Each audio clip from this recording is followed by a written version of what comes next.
तो गाइस यहाँ पर आज हम देखने वाले हैं ज्योग्राफी का पूरे मॉडल पेपर का फुल सॉल्यूशन, यानी जो प्रश्न इस बार के बोर्ड एग्जाम में पूछे जा सकते हैं, जो महत्वपूर्ण आपके क्वेश्चन हैं, उन सारे प्रश्नों को एंड उन सारे प्रश्नों के आंसर को यहाँ पर हम देखेंगे। ठीक है, तो गाइस भूगोल का पेपर देने से पहले आपको ये वीडियो पूरा देखना है। यहाँ पर सभी महत्वपूर्ण क्वेश्चन को देखेंगे, यानी पूरा मॉडल पेपर का फुल सॉल्यूशन आपको यहाँ पर मिलेगा। क्लियर?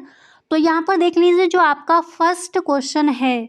तो पहला प्रश्न पहले देख लेते हैं, अतलग उत्तरीय प्रश्न। तो अतलग उत्तरीय प्रश्न में जो आपका फर्स्ट क्वेश्चन है गाइस, आप ये तैयार कर लोगे कि जननांकीय संकीर्ण का उपयोग कहाँ किया जाता है। ठीक है, पहला प्रश्न क्वेश्चन क्या है, जननांकीय संक्रमण का उपयोग कहाँ किया जाता है। तो इस प्रश्न को आप तैयार करेंगे। चलिए देख लेते हैं इस प्रश्न का आंसर क्या हो जाएगा। Hello everyone, good morning all of you guys. Please subscribe YouTube channel and don't forget press the bell icon. My all videos like, comment and share. So guys, today I am going to share. तो guys यहाँ पर देखिए geography का आपका पूरा model paper का यहाँ पर हम देखेंगे फुल सॉल्यूशन। तो गाइस इस वीडियो को आप पूरा देखें। ठीक है, जैसा कि आपने कहा था कि पेपर पास आ गया है, तो भूगोल का जो भी आपके महत्वपूर्ण क्वेश्चन एक बार देख लीजिए। यहाँ पर जो भी आपके इंपॉर्टेंट क्वेश्चन है, जैसे अतलग उत्तरीय प्रश्न, लघु उत्तरीय प्रश्न, विस्तृत, कौन कौन से आप तैयार करोगे, पूरे पेपर का यहाँ पर फुल सॉल्यूशन मिलेगा। तो गाइस इस वीडियो को आप पूरा देखें। क्लियर? यहाँ पर आप देख सकते हो पहला प्रश्न है कि जनसंख्या आकार के अनुसार बृहत्तम महाद्वीप है अफ्रीका, उत्तरी अमेरिका, एशिया, यूरोप। तो कौन सा ऑप्शन राइट हो जाएगा? यहाँ पर जो आपका ऑप्शन है, तो गाइस यहाँ पर जो आपका दिया गया है 7 नंबर पर ऑप्शन एशिया, यही हो जाएगा आपका राइट ऑप्शन। क्लियर? इसी तरह से दूसरा प्रश्न है कि स्वेज नहर जोड़ती है लाल सागर एवं भूमध्य सागर को या फिर फारस की खाड़ी एवं भूमध्य सागर को। नेक्स्ट ऑप्शन है कि काला सागर एवं भूमध्य सागर को, एंड नेक्स्ट है कि अदन की साड़ी एवं लाल सागर को। तो स्वेज नहर जोड़ती है, हमें पता है, लाल सागर एवं भूमध्य सागर को। ऑप्शन नंबर फर्स्ट आपका हो जाएगा राइट। अब इसी तरह से यहाँ पर तीसरा प्रश्न क्या कहता है उसको देख लेते हैं। तो आप देख सकते हो तीसरा प्रश्न है कि निम्नलिखित में से कौन सा एक वनों पर आधारित उद्योग है। तो कौन सा है? सीमेंट उद्योग है या फिर वस्त्र उद्योग है या फिर कागज उद्योग है, नेक्स्ट है एल्यूमिनियम उद्योग। तो कौन सा राइट हो जाएगा? तो यहाँ पर है कि निम्नलिखित में से कौन सा एक वनों पर आधारित उद्योग है। तो यहाँ पर जो आपका 7 नंबर पर ऑप्शन है कागज उद्योग, यही आपका हो जाएगा राइट ऑप्शन। क्लियर? इसी तरह से यहाँ पर चौथा प्रश्न क्या है उसको भी देख लेते हैं। तो चौथा प्रश्न यहाँ पर आप देख सकते हो दिया गया है, निम्नलिखित में से कौन सा एक तृतीय क्रियाकलाप है, खेती, व्यापार, आखेट, बुनाई। तो निम्नलिखित में से कौन सा एक तृतीय क्रियाकलाप है, हमें पता है। यहाँ पर जो ऑप्शन नंबर 12 नंबर पर है व्यापार, यही आपका हो जाएगा राइट ऑप्शन। क्लियर? इसी तरह से नेक्स्ट प्रश्न क्या कहता है उसको देखते हैं। तो आप देख सकते हो जो आपका 5वां प्रश्न है दिया गया है कि निम्नलिखित में से कौन सी एक ग्रामीण बस्तियों की मुख्य आर्थिक क्रिया है, प्राथमिक, नेक्स्ट ऑप्शन है द्वितीयक, नेक्स्ट है तृतीयक, एंड इसी तरह से अगला 2 नंबर पर ऑप्शन आपका है चतुर्थक। ठीक है, तो निम्नलिखित में से कौन सी एक ग्रामीण बस्तियों की मुख्य आर्थिक क्रिया है। तो यहाँ पर जो आपका ऑप्शन नंबर दिया गया है प्राथमिक, यही आपका हो जाएगा राइट ऑप्शन। क्लियर? इसी तरह से यहाँ पर अगला प्रश्न क्या है उसको भी देख लेते हैं। तो जो आपका छठा क्वेश्चन है यहाँ पर दिया गया है कि सन 2011 के अनुसार भारत की जनसंख्या निम्नलिखित में से कौन सी है, 102.8 करोड़ या फिर 318.2 करोड़, 2 करोड़, नेक्स्ट है 328.7 करोड़, 2 नंबर पर ऑप्शन है 121.0 करोड़। ठीक है, तो सन 2011 के अनुसार भारत की जनसंख्या निम्नलिखित में से कौन सी है, तो 121.0 करोड़, यानी 2 नंबर पर जो ऑप्शन है राइट है। अब इसी तरह से यहाँ पर नेक्स्ट प्रश्न क्या है, अब उसको भी आप देख सकते हो। अगला प्रश्न है कि निम्नलिखित में से कौन सा नगर किसी नदी के किनारे अवस्थित नहीं है, आगरा, पटना, भोपाल, कोलकाता। तो निम्नलिखित में से कौन सा नगर किसी नदी के किनारे अवस्थित नहीं है? तो यहाँ पर जो भोपाल ऑप्शन है राइट हो जाएगा। इसी तरह से कुछ और भी आपके प्रश्न हैं, उनको भी देखते हैं। तो अगला प्रश्न आप देख सकते हो दिया गया है, दो देशों के मध्य व्यापार कहलाता है, क्या कहलाता है? अंतर्देशीय व्यापार, बाह्य व्यापार, अंतर्राष्ट्रीय व्यापार या फिर स्थानीय व्यापार। तो ये हम सबको पता है कि दो देशों के मध्य का व्यापार क्या कहलाएगा? अंतर्राष्ट्रीय व्यापार कहलाता है। 7 नंबर पर जो ऑप्शन है राइट है। इसी तरह से अतलग उत्तरीय प्रश्न में फर्स्ट क्वेश्चन क्या दिया गया है, चलिए इसको पढ़ लेते हैं। तो फर्स्ट नंबर पर क्वेश्चन है कि मानव भूगोल को परिभाषित कीजिए। तो चलिए देखते हैं मानव भूगोल क्या है। आप लिखोगे कि मानव भूगोल मानव समाजों और धरातल के बीच संबंधों का संश्लेषित अध्ययन है। मानव भूगोल भूगोल की प्रमुख शाखा है जिनके अंतर्गत मानव की उत्पत्ति से लेकर वर्तमान समय तक उसके पर्यावरण के साथ संबंधों का अध्ययन किया जाता है। इसके बाद यहाँ पर इन्वर्टेड कॉमा बिगिन करके आप लिखोगे कि मानव एवं उसका प्राकृतिक पर्यावरण के साथ समायोजन का अध्ययन, यानी जैसे पूछा जाए मानव भूगोल क्या है, तो आप लिखोगे कि मानव एवं उसका प्राकृतिक पर्यावरण के साथ समायोजन का अध्ययन ही मानव भूगोल कहलाता है। क्लियर। इसी तरह से यहाँ पर जो आपका सेकंड क्वेश्चन है क्या दिया गया है उसको देख लेते हैं। तो अगला प्रश्न है,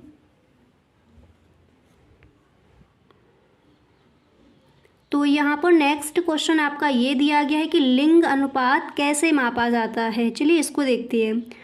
तो सबसे पहले यहाँ पर आप हेडिंग डालोगे लिंग अनुपात। क्लियर। हेडिंग डालने के बाद आप लिखोगे जनसंख्या में पुरुषों और स्त्रियों की संख्या के बीच के अनुपात को लिंग अनुपात कहा जाता है। ठीक है। इसके बाद आप लिखोगे कि भारत में यह अनुपात प्रति 1000 पुरुषों और स्त्रियों की संख्या के रूप में दर्शाया जाता है। इसके बाद यहाँ पर आप लिखोगे लिंगानुपात बराबर स्त्रियों की जनसंख्या अपॉन पुरुषों की जनसंख्या इंटू यहाँ पर क्या लिख दोगे 1000। क्लियर। तो लिंग अनुपात कैसे मापा जाता है, यहाँ पर जो आपका फॉर्मूला यहाँ पर दिया गया है ये भी आपको लिखना है, और जो इस तरह से यहाँ पर लिखा है इसको भी आप लिख कर आओगे, पूरा आपका आंसर हो जाएगा अतलग उत्तरीय प्रश्न के लिए। इसके बाद अगला प्रश्न चलिए देख लेते हैं। तो नेक्स्ट क्वेश्चन है, देखिए यहाँ पर जो आपका अगला प्रश्न है तो दिया गया है कि ट्रक कृषि से आप क्या समझते हैं। क्लियर। तो सबसे पहले यहाँ पर आप हेडिंग डालोगे ट्रक कृषि। आप लिखोगे ट्रक कृषि में उत्पादित फलों और सब्जियों को काफ़ी दूर स्थित बाजार तक भेजा जाता है। इसमें परिवहन की आवश्यकता पड़ती है। बाजार से कृषि क्षेत्र की दूरी इस बात पर निर्भर करती है कि ट्रक द्वारा रात भर चलने में कितनी दूरी तय होती है। ठीक है। इस तरह से आप लिखोगे। अब इसके आगे देखिए आपको इस तरह से इसका आंसर लिखना है। देखिए इसके आगे आप लिखोगे कि ट्रक कृषि का संबंध सब्जियों की खेती से है। जिन क्षेत्रों में किसान केवल सब्जियों में विशेषता रखते हैं वहाँ खेती को ट्रक कृषि के रूप में जाना जाता है। बाजार से ट्रक कृषि की दूरी उस दूरी से नियंत्रित होती है जिसे एक ट्रक रात भर में तय कर सकता है, इसलिए इसका नाम ट्रक कृषि है। तो आई होप सही ढंग से आपको समझ आ गया होगा कि ट्रक कृषि हम किसे कहेंगे। अगला प्रश्न भी यहाँ पर देख लीजिए कौन सा तैयार करोगे। नेक्स्ट क्वेश्चन है किन्हीं दो कृषि आधारित उद्योगों के नाम बताइए। आप लिखोगे कि कृषि आधारित उद्योगों के नाम सही ढंग से यहाँ पर आपको ये लिख लेना है कृषि। ठीक है। आप लिखोगे कि खाद्य संसाधन, वनस्पति तेल, सूती वस्त्र, डेयरी उत्पाद और चर्म उद्योग कृषि आधारित उद्योगों के उदाहरण हैं। इसके बाद यहाँ पर आपको इस तरह से लिखना है। देखिए इसके बाद आप लिखोगे कि खनिज आधारित उद्योग प्राथमिक उद्योग है जो खनिज अयस्कों का उपयोग कच्चे माल के रूप में करते हैं। इन उद्योगों के उत्पाद अन्य उद्योगों का पोषण करते हैं। अब इसी तरह से यहाँ पर आप देख सकते हो आपका जो नेक्स्ट क्वेश्चन है क्या दिया गया है। तो अगला प्रश्न है, देखिए क्वेश्चन नंबर 4 है कि बस्ती को परिभाषित कीजिए। ठीक है, बस्ती को परिभाषित कीजिए। आप लिखोगे कि मानव आवासों के संगठित समूह को बस्ती कहा जाता है। ठीक है, बस्ती हम किसे कहेंगे? मानव, जहाँ पर हम आवास करते हैं, मानव आवासों के संगठित समूह को बस्ती कहा जाता है। बस्तियों में होने वाले मानवीय व आर्थिक क्रियाकलापों के आधार पर इन्हें ग्रामीण तथा नगरीय बस्तियों में वर्गीकृत किया जाता है। गुफाओं से निकलकर मानव ने अपने लिए स्थायी व अस्थायी बस्तियां बसानी आरंभ कर दी थी। यह प्रक्रिया आज भी जारी है। तो बस्ती को परिभाषित कीजिए, इस तरह से लिखोगे। अब यहाँ पर देख सकते हो अतिलक उत्तरीय प्रश्न में अगला प्रश्न आपको ये तैयार कर लेना है कि भारत के पूर्वी तट पर स्थित 2 प्रमुख बंदरगाह के नाम लिखिए। ठीक है, आप लिखोगे कि भारत के पूर्वी तट पर स्थित बंदरगाह के नाम कोलकाता, हल्दिया, पारादीप, विशाखापत्तनम, चेन्नई, एन्नौर एवं तूतीकोरिन पूर्वी तट के मुख्य बंदरगाह है। अब इसके बाद गाइस यहाँ पर क्वेश्चन नंबर 6 आपका क्या दिया गया है, चलिए इसको देख लेते हैं। तो आप देख सकते हो जो आपका क्वेश्चन नंबर 6 है, छठा प्रश्न है कि भारत के 2 प्रमुख चावल उत्पादक राज्यों के नाम बताइए। क्लियर? तो सबसे पहले आप हेडिंग डालोगे भारत के 2 प्रमुख चावल उत्पादक राज्यों के नाम। इसके बाद आप लिखोगे कि पश्चिम बंगाल भारत में सर्वाधिक चावल उत्पादक राज्य है। भारत के कुल चावल उत्पादन का लगभग 36% इन 3 राज्यों से होता है। भारत में उत्पादित कुल चावल में पश्चिम बंगाल का योगदान 13.62%, उत्तर प्रदेश का 12.81% और कुल चावल का 9.96% हिस्सा पंजाब का है। भारत दुनिया का दूसरा बड़ा चावल उत्पादक देश है। ठीक है, तो इस तरह से आप इस प्रश्न का आंसर लिखोगे कि भारत के 2 प्रमुख चावल उत्पादक राज्यों के नाम बताइए।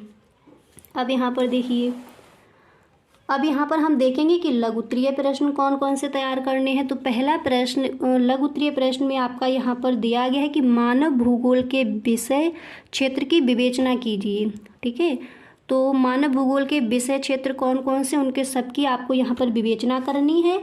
तो सबसे पहले आप हेडिंग डालोगे मानव भूगोल के विषय क्षेत्र की विवेचना। ठीक है, इतनी हेडिंग डालने के बाद यहाँ पर आप इस तरह से लिखोगे कि मानव भूगोल के विषय क्षेत्र इस प्रकार है, कौन कौन से हैं वो आपको बतानी है। आप लिखोगे आर्थिक भूगोल, सांस्कृतिक भूगोल, सामाजिक भूगोल, जनसंख्या भूगोल, ऐतिहासिक भूगोल और राजनीतिक भूगोल। इसके बाद यहाँ पर देखिए आपको थोड़ा इस तरह से इसमें लिखना है कि एल्सबर्थ हंटिंगटन के अनुसार कॉमा इन्वर्टेड कॉमा बिगिन करोगे। फिर आप लिखोगे कि भौगोलिक पर्यावरण तथा मानवीय क्रियाकलापों के पारस्परिक संबंधों का अध्ययन ही मानव भूगोल का विषय है। क्लियर? और आपको देखिए ये जैसे आपके ये दिए गए विषय क्षेत्र कौन कौन से हैं। अब इसके बाद यहाँ पर आप देख सकते हो क्वेश्चन नंबर 2 आपका क्या दिया गया है। तो दूसरा प्रश्न यहाँ पर है कि मानव विकास के 4 प्रमुख घटकों का वर्णन कीजिए। अब यहाँ पर देखिए आप लिखोगे कि एल्सबर्थ हंटिंगटन के अनुसार कॉमा इन्वर्टेड कॉमा बिगिन करोगे। फिर यहाँ पर आपको लिखना है कि भौगोलिक पर्यावरण तथा मानवीय क्रियाकलापों के पारस्परिक संबंधों का अध्ययन ही मानव भूगोल का विषय है। इसके बाद यहाँ पर दूसरा प्रश्न आप देख लीजिए। लघु उत्तरीय प्रश्न में क्वेश्चन आप तैयार करोगे कि मानव विकास के 4 प्रमुख घटकों का वर्णन कीजिए। आप लिखोगे मानव विकास के 4 प्रमुख घटक। यहाँ पर पहले आपको एक लाइन लिखनी है, मानव विकास के 4 घटक इस प्रकार हैं। अब यहाँ पर देखिए इतना लिखने के बाद फिर यहाँ पर आपको इस तरह से लिखना है। देखिए इतना लिखने के बाद फिर गाइस यहाँ पर आप लिखोगे कि समता, सतत पोषणीयता, सशक्तिकरण, उत्पादकता और आर्थिक विकास अन्य महत्वपूर्ण घटक हैं। विकास के लिए आर्थिक स्थिति का बेहतर होना आवश्यक होता है। उच्च आय और आर्थिक स्थिति व्यक्ति को उनकी आवश्यकताओं को पूरा करने के लिए उन्हें अधिक संसाधनों की उपलब्धता प्रदान करती है। वातावरण स्वच्छ और स्वस्थ वातावरण भी विकास के लिए आवश्यक है। ठीक है, अब इसके बाद यहाँ पर आप देख सकते हो जो आपका अगला प्रश्न है आपको कौन सा तैयार करना है। तो नेक्स्ट क्वेश्चन है कि आदिकालीन निर्वाह कृषि पर टिप्पणी लिखिए। एक टिप्पणी आपको लिखनी है, यहाँ पर आप हेडिंग डालोगे आदिकालीन निर्वाह कृषि। फिर आप लिखोगे आदिकालीन निर्वाह कृषि इसे स्थानांतरणशील कृषि या कर्तन या वहन कृषि भी कहते हैं। कृषि की इस पद्धति में वन भूमि के एक हिस्से में से पेड़ और झाड़ियों को काटकर उसे साफ कर दिया जाता है। इस प्रकार से कटी हुई वनस्पति को जला दिया जाता है और उससे प्राप्त हुई राख को मिट्टी में मिला दिया जाता है। तो आदिकालीन निर्वाह कृषि पर टिप्पणी कीजिए, खुद से भी आप लिख सकते हो। ठीक है, तो यहाँ पर इसको आपने समझ लिया। अब इसी तरह से यहाँ पर आप देख लीजिए जो आपका नेक्स्ट प्रश्न है दिया गया है कि नगरीय बस्तियों के प्रकारों का वर्णन कीजिए। सबसे पहले हेडिंग डालोगे नगरीय बस्तियों के प्रकार। आप लिखोगे कि नगरीय बस्तियों के प्रकार इस प्रकार है। विभिन्न युगों में उनके विकास के आधार पर भारतीय नगरों को इस प्रकार वर्गीकृत किया जा सकता है: प्राचीन नगर, मध्यकालीन नगर, आधुनिक नगर। इसके बाद यहाँ पर देखिए, इसके बाद आप यहाँ पर इस तरह से लिखोगे कि ऐसी बस्तियों को नगर कहा जाता है। नगरों के अधिकांश निवासी द्वितीयक, तृतीयक एवं चतुर्थ क्रियाकलापों में संलग्न रहते हैं। जनसंख्या की अधिकता, व्यावसायिक विविधता व प्रशासनिक कार्यों के आधार पर नगरों को वर्गीकृत किया जाता है। नगरों में जनसंख्या का घनत्व भी बहुत अधिक होता है। इसके बाद पांचवा प्रश्न देख लीजिए। जो आपका पांचवा प्रश्न है आपको कौन सा तैयार करना है उसको देख लीजिए। तो गाइस लघु उत्तरीय प्रश्न में क्वेश्चन नंबर 5 आप ये तैयार करोगे कि भारत के पेट्रोलियम संसाधनों पर विस्तृत टिप्पणी कीजिए। आप यहाँ पर लिखोगे भारत के पेट्रोलियम संसाधन। भारत में पेट्रोलियम और प्राकृतिक गैस हाइड्रोकार्बन के कुल भंडार 17 अरब टन हैं, जिनमें से 75% अब तक स्थापित हो चुके हैं। इसके बाद गाइस यहाँ पर आपको इस तरह से लिखना है कि भारत में तेल क्षेत्रों का वितरण। उत्तर, इसमें आप लिखोगे कि पूर्वी प्रदेश यह ऊपरी असम घाटी, अरुणाचल प्रदेश तथा नागालैंड के विशाल क्षेत्र में विस्तृत है। इस क्षेत्र के महत्वपूर्ण उत्पादक डिगबोई, नहरकटिया, मोरान, रुद्रसागर, गालेकी और हुग रीजन है। ठीक है, इसके बाद गाइस यहाँ पर आप देख सकते हो, यहाँ पर इस तरह से दूसरा पॉइंट डालकर नंबर 2 डालकर गुजरात प्रदेश हेडिंग डालोगे। आप लिखोगे इस प्रदेश के मुख्य उत्पादक अक्लेक्ष्य, कालोन, नवगांव, कोसांबा, कटना, बरकौल, मेहसाना, सनद, अलियाबेट द्वीप में भी तेल मिलता है। तीसरी हेडिंग यहाँ पर आप ये डालोगे मुंबई हाई। उसमें आप लिखोगे यह मुंबई तट के समीप मुंबई से 176 किलोमीटर दूर उत्तर पश्चिम में स्थित है। यहाँ सन 1975 में तेल की खोज का कार्य आरंभ किया गया। नेक्स्ट यहाँ पर डालोगे पूर्वी तट पर।